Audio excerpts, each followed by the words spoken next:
you can't see all of it. Wait. Okay.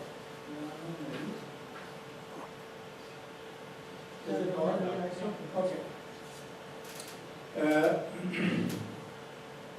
This is the transitional security arrangements in the UN Charter, an article that has been misunderstood, beziehungsweise misinterpreted, beziehungsweise not understood at all, and it has a history even before the First World War.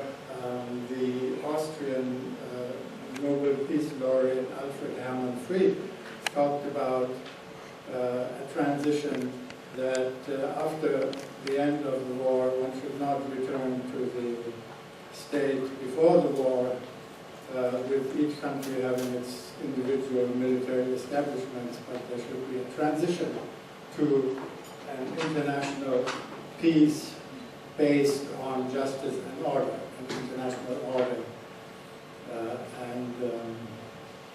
Here, very clear, you can see that if it is difficult to understand and complicated because of the references, etc., but very clear is one thing here, that so far, after nearly 70 years, the Security Council has not even begun to exercise its responsibilities.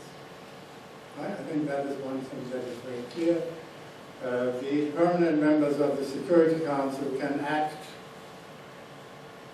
They can do anything, just whatever they like. The Security Council is a law unto itself. There is no statute or no rules or regulations. Even a coalition of the willing can act, trying to use the United Nations as a kind of legitimating background. The 5 permanent members can act without the mantle of legitimacy of the Security Council. So this is very important to understand as an introduction to what I'm actually going to say. And very interesting, and in order to understand Article 106, what is actually meant and what was the work that went into the making of Article 106, is this work by the Commission to Study the Organization of Peace, and especially the second report, the Transitional Period. And I urge you all to read, especially one of the main papers in this publication, which I have. I don't know if it is still available in other books or something, by Professor Quincy Wright of Chicago University, very well known among students of international relations and peace studies. And I put this online. You can even search within the text. It's not just a scanned document, but in the text you can search. And this will give you a complete understanding of what is meant by this Article 106. And this is very interesting. So the UN Charter is not a final document. Now let me see. And where is it?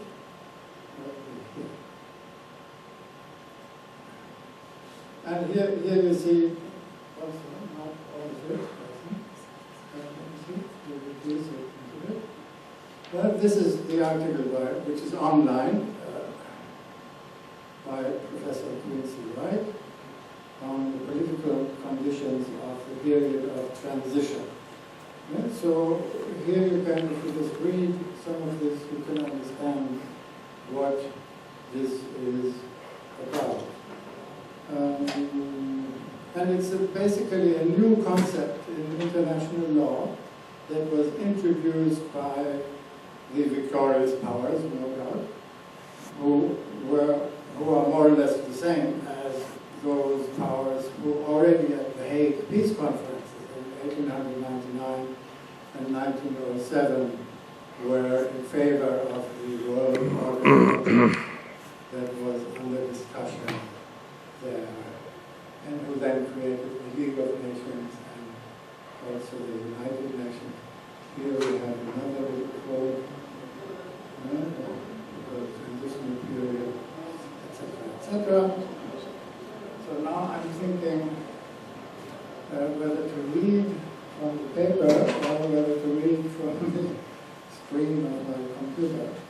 So this subject is very intriguing and puzzling and has engaged me for some time, and I think may have some important consequences for the future of peace. As is well known among peace historians, at the Hague Peace Conference in 1899 and 1907, which I just mentioned, when the nations represented voted on the International Court, Germany voted against it. 40 years later, in the new German constitution, and actually I think I will have to show you this here. The new German constitution, this mistake made at The Hague was acknowledged, and an obligation entered into our constitution to submit to the ICJ's compulsory jurisdiction, join a system of collective security, and never again take part in aggressive war. The new constitution, which Germany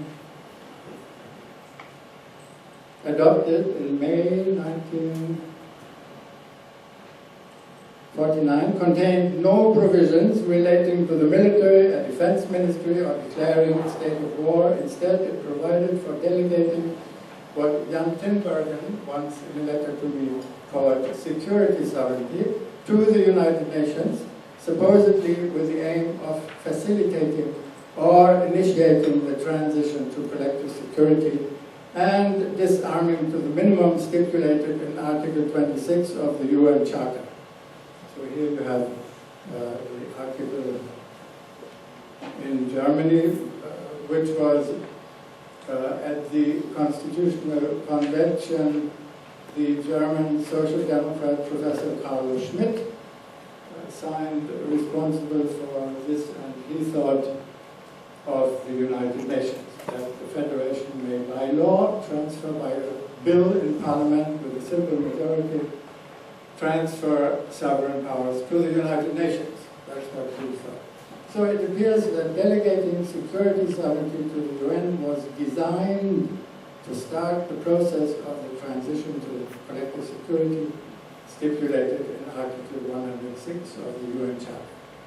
Now let's take a look at the history of the events leading up to the year 1950. Actually, in my introduction, I should have said, already referred to the fact that the Russians in 1950 said that they could only participate in the collective action by the United Nations against the aggression of the North under Kim Il-sung if the transitional security arrangements would be implemented. In 1946, well, there's a lot of history, maybe I tried to do it very fast. After the end of World War II and the creation of the United Nations as successor to the League of Nations and the Hague Confederation of States, France adopted the new constitution, agreeing on condition of reciprocity, probably aimed at Germany, to limitations of its national sovereignty in favor of the organization and defense of the open.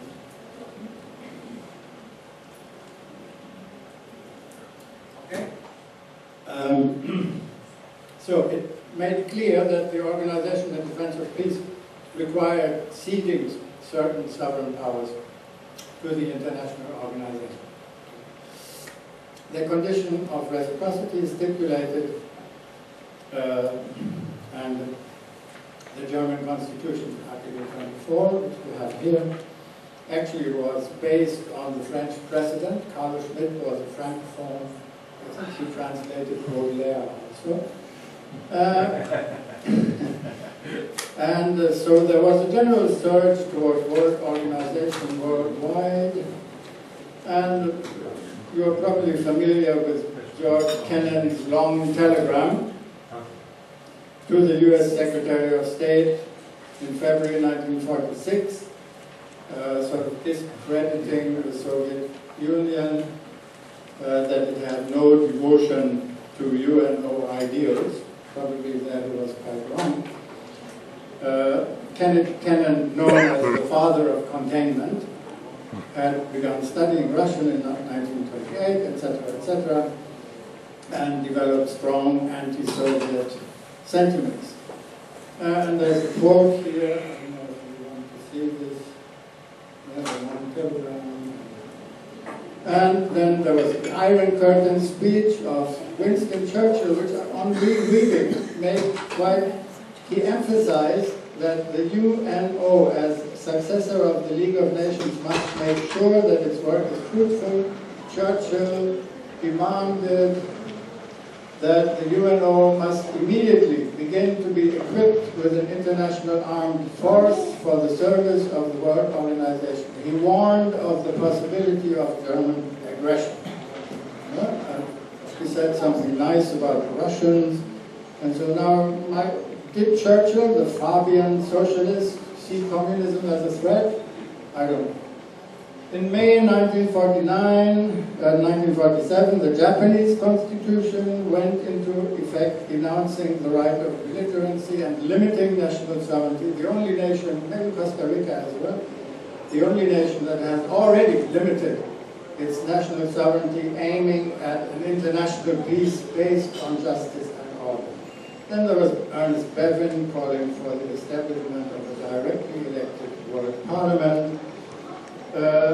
When in June 1947 all the German prime ministers from the 4 occupied zones met in Munich, this was the chance that the Germans themselves would agree to create a unified state. However, the Munich conference failed to reconcile divergent views, apparently without having touched upon international issues related to the UN. And from that time on, the US military favored German rearmament, but the State Department rejected the idea that the time had come to press for German rearmament. In fact, it called for a truly international force, the State Department. So, however, in Germany, even after the end of the Second World War, German realpolitik continued primarily along the lines of the Hegelian concept of power politics, which countered the idea of an internationalistic organization of peace with skepticism. Then there's this letter of Einstein writing to the General Assembly of the United Nations, which the Russians at that time rejected. One wonders why. Then the Italian constitution, also with a condition of reciprocity, went into effect in 1948. Yeah, I'm summarizing. And German inaction, not even verbally empowering or even acknowledging the United Nations, led to further division and confrontation. I'm saying something about Clarence Strike's book, which George Orwell criticized very much, because he said even that in the colonies the people would continue to be underprivileged. And of course, a union of only the democracies was out of question. China could not be left out. In India, Gandhi had said early on, even after World War I already, he had stressed that he would welcome a world federation, and that a federation of the Western nations only would be an unholy combination and a menace to humanity. Now we come to the Korean crisis. Since aggressive war had been outlawed by the 1928 Pact of Paris, legally the action of the Allies against Germany and the Axis powers was not war, but law enforcement, with the United Nations acting as a police force to suppress assaults on basic principles of international order, as Prince Wright in that paper, which I put online, had put it. The term United Nations stems, of course, as you all know, from the Declaration of the United Nations issued in January 1942 by the United States, the USSR, the UK, China, and 22 more countries. Now we come to Korea. In 1943, the Allies agreed that Korea was to be free and independent. Ending the war, the Soviet Union occupied the north, while the United States was disarming the Japanese in the south. By 1948, the Russians had left North Korea. The Russians, therefore, refused to sign a separate friendship and cooperation treaty with North Korean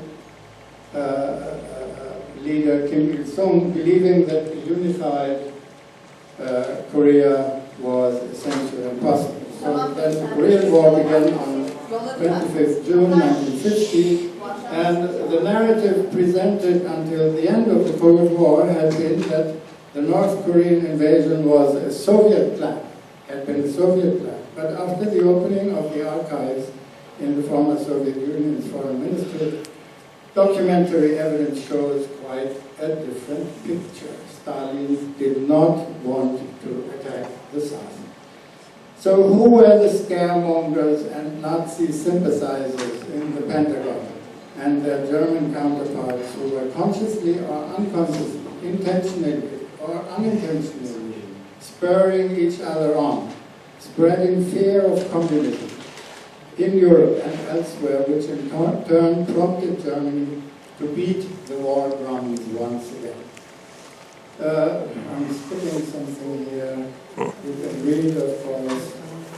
And a statement issued by the Department of State's Office of Intelligence Research insisted there was no increased threat or change in military capabilities of the USSR, etc., etc. You can read about NSC 68, this National Security Council report. You can also ask me for the paper, I will send it to you. And Nietzsche, who was this Nazi sympathizer, apparently, who finally got his wish, the Cold War. And it was the Germans, this is my thesis, it was the Germans who had given him the space.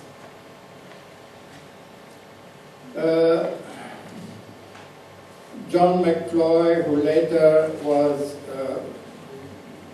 instrumental in drafting the McCloy-Zorin Accords of 1961, on which Kennedy commented and which were unanimously adopted by the UN General Assembly on 20th December 1961, was active at that time in Germany. He was also telling the Germans not to get too excited and rejected this German position. So I should come to the final conclusion is now, and for that I think it would be quite enough to just show you what is also online. You can also see this online. The Russian, this is the historic record, which really is still mystifying to me. You know, the Russians apparently said that we can only participate, as I said in the beginning, in this UN action in Korea if the transitional security arrangements are implemented. And I have written to Gorbachev, in Moscow, I have written to, what's her name, Nina Khrushcheva in New York. I have asked them, I've written to RT also, did the Russians at that time, they must have known the German constitution, that there was a new German constitution aiming at collective security, right? And the Russians, as far as I know, traditionally, even before World War II, had been in favor of collective security. So did the Russians speculate or hope or maybe even expect that Germany would take action to trigger the transition by transferring security sovereignty to the United Nations Security Council? I think yes. I think if Gorbachev has not answered, I think this is